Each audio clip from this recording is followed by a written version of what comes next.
پاکستان ٹیلی communication ری organization ترمیمی بل 2026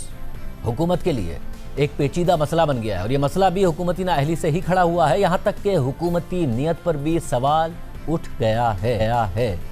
حکومت نے پہلے ایک متنازع بل بنایا، پھر اسے قومی اسمبلی سے منظور کروایا،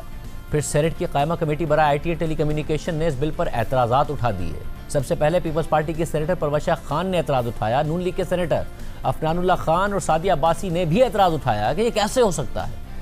کہ اگر کوئی ٹیلی کام کمپنی کسی کی پرائیویٹ پراپرٹی میں اپنا ٹاور یا ایکوپمنٹ لگانا چاہے تو نہ کرنے والے پر یا تو 5 کروڑ روپے تک کا جرمانہ ہو سکتا ہے یا پھر اسے حکومتی دفاتر کے چکر لگانے پڑیں گے۔ وفاقی وزیر برائے I T and telecommunication Shiza Fatima نے ہمارے پروگرام میں آ کر غلطی کو تسلیم کیا اور یہ یقین دہانی بھی کرائی کہ ترمیمی بل میں شامل الفاظ کے حوالے سے جن وضاحتوں کی ضرورت ہے وہ تبدیلیاں ضرور کی جائیں گی۔ انہوں نے یہ بھی مانا کہ یہ بات درست ہے کہ انفراسٹرکچر کی تنصیب کے حوالے سے کنفیوژن ہے اور اسے ضرور دور کیا جائے گا، مگر پھر ہفتے کے دن وزارت I T and telecommunication نے ٹیلی کام ترمیمی بل کی متنازع شقوں کی وضاحت تو کی مگر غلطی کو تسلیم نہیں کیا۔ نہ یہ مانا گیا کہ بل کی لینگویج میں ابہام ہے اور اس میں ترمیم کی ضرورت ہے، یعنی جو باتیں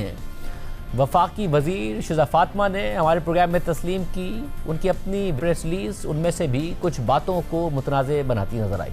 جبکہ کچھ باتوں کی تشریح وفاقی وزیر شیزہ فاطمہ کے انٹرویو کے مطابق تھی۔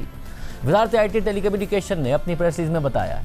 کہ ترمیمی بل میں شامل رائٹ آف وے کی شقیں ٹیلی کام کمپنیوں کو یہ اجازت نہیں دیتی ہیں کہ وہ مالک کی اجازت یا قانونی طریقہ کار کے بغیر کسی پرائیویٹ جائیداد میں داخل ہوں۔ یہ شقیں کسی بھی پرائیویٹ زمین کو زبردستی حاصل کرنے کی اجازت بھی نہیں دیتی۔ جائیداد کے مالکان کو جواب دینے، شرائط پر بات چیت کرنے، جہاں مناسب ہو معاوضہ طلب کرنے، اعتراضات اٹھانے اور راستے، وقت اور رسائی جیسے معاملات پر اتفاق رائے کا حق حاصل رہے گا۔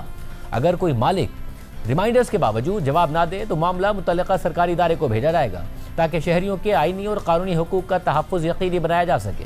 وزارت آئی ٹی کی پریس ریلیز کے مطابق جب تک یہ معاملہ متعلقہ سرکاری ادارے میں زیر غور ہوگا، ٹیلی کام کمپنیاں زبردستی پرائیویٹ زمین پر داخل نہیں ہو سکیں گی۔ بل میں جن جرمانوں کا ذکر کیا گیا ہے وہ صرف ایسے مالکان کے لیے ہیں جو پہلے کسی معاہدے پر دستخط کر چکے ہوں لیکن بعد میں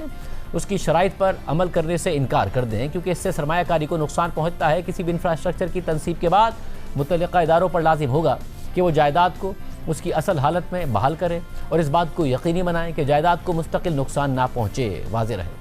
کہ اس پورے اعلامیے میں وزارت آئی ٹی نے رائٹ آف وے کی متنازع شقوں کی وضاحت تو کی ہے اور ان کا دفاع بھی کیا ہے، مگر کہیں بھی یہ تسلیم نہیں کیا کہ بل کی لینگویج غیر واضح ہے جس کی وجہ سے کنفیوژن پیدا ہو۔